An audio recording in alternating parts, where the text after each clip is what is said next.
Welcome back to Afternoon Express, where we are celebrating all things human rights. Now, although we have said goodbye to the holiday, we're still saying hello to local and lekker dishes.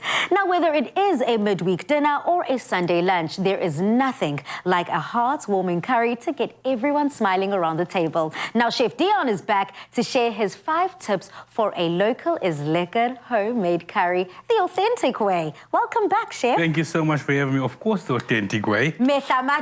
A long time no see, but now you're bringing something that's like one of my favorite dishes. Curry or just the beef shin? Curry. Okay, let's get into it. We got some beef shin over here. What we're going to do is marinate the beef shin with the yogurt. So it's important if you're using tougher cuts of meat like your shin or your beef cheeks, the yogurt sort of breaks down the meat and makes it more tender and also allows the flavor to penetrate through the meat and give it more of a flavor. Wow. So we've marinated this overnight with a bit of ginger, garlic paste, yogurt and white pepper. Say that again? Ginger, garlic, yogurt and white pepper. That's it. Perfect. And now the yogurt that we've decided to go for today is Clover Authentikos. Now, Clover Authentikos is the only authentic Greek-style yogurt in South Africa. It is also available in coconut flavors as well as apple and cinnamon, perfect for those in-between snacking moments. And today, we're using it to marinate the meats for this delectable and delicious curry. What we're going to do over here, we'll start with our whole spices. Very important. When purchasing your spices, one of the tips is just be mindful to use a supplier that has fresh spices coming in. And invest in those Carlisle jars, the gem jars that seal, because you can keep your spices much more fragrant for a longer time as well. Oh, I'm one of those embarrassing South Africans who I just kind of keep it in the box. You know, it normally has a foil. Oh, yes, the spice, and then foil, and then it's in the box. So I kind of just open the box, open the foil, use the spice, and I roll it up and I put it back. No, you're going wrong. I hate those, and it's so cluttered as well. So jam jars is the best thing, because you want to lock in that freshness. And thus, you can never compromise on fresh curry leaves. Curry leaves. So to get all those hard spices in there with the meat, and you can see now the yogurt sort of caramelizing, releasing some of its moisture and then sealing off the beef at the same time. After that, you want to go in with all of your ground spices. Like we said, the ground spices are important. So always grind your spices fresh and store them on your own. They have much more of a powerful intensity when you're cooking the dish. Stunning. So now, as you're putting in the spices, I truly want our viewers to be able to see everything going in. Is this hot? Is this too hot for you to carry? Oh, it is boiling. I wanted you to almost tilt the pot so that everyone can see what's going in. But don't burn yourself. We still need those hands. These hands are like, you've been in the industry for years. They're pretty fine. I'm just thinking, like, at the end of the day, we still need those. So you're putting in ghee, and what other spices have you put in? I've got some ground coriander in there, a bit of smoked paprika, some cashmere chili powder, ground cumin in terms of the ground spices. Whole, we've used some whole cinnamon, fennel seeds, cumin seeds, and crushed coriander seeds as well. Lovely. Definitely a spice concoction, a spice cocktail coming in here. And you can see at this point, I'll put my onions in now, lots of onions, and slowly cook it, because the onions create the gravy after a long time.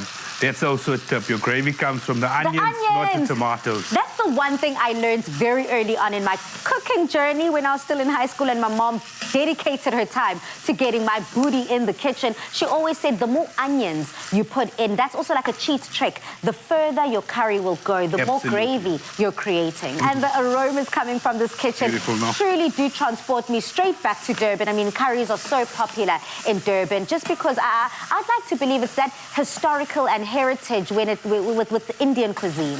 Oh yes, 100%. I mean, back in the day, they always said that the Indian aunties would cook curries and make it extra spicy, so they lift the endorphins of their husbands when they came home from like sad shifts and stuff like that, apparently.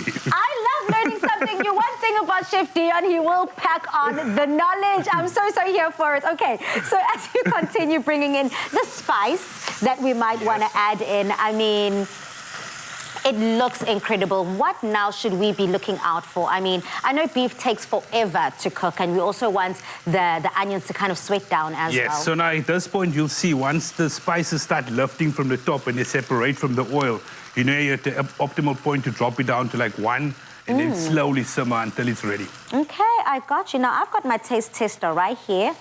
It's now, I believe, in a very nice, succulent piece of meat. So if I have to struggle through this, Chef Dion, I'm coming for you. Oh, wow, no. And the yogurt also affects it, because I mean, then the riding piece of beef shin, for example, the yogurt sort of softens it. That's very important in it as well. The spices are completely cooked through. They're cooked down, which is absolutely admirable. And yeah, it's that labor of love.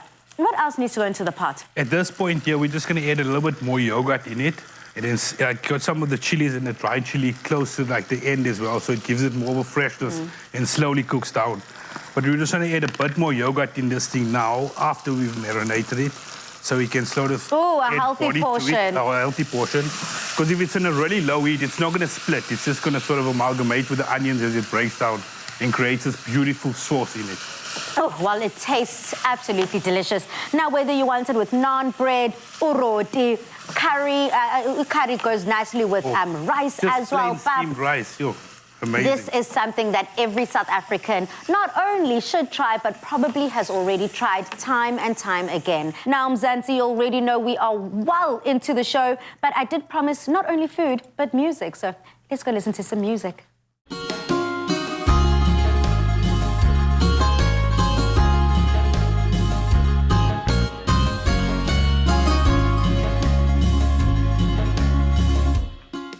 Made with love by Clover.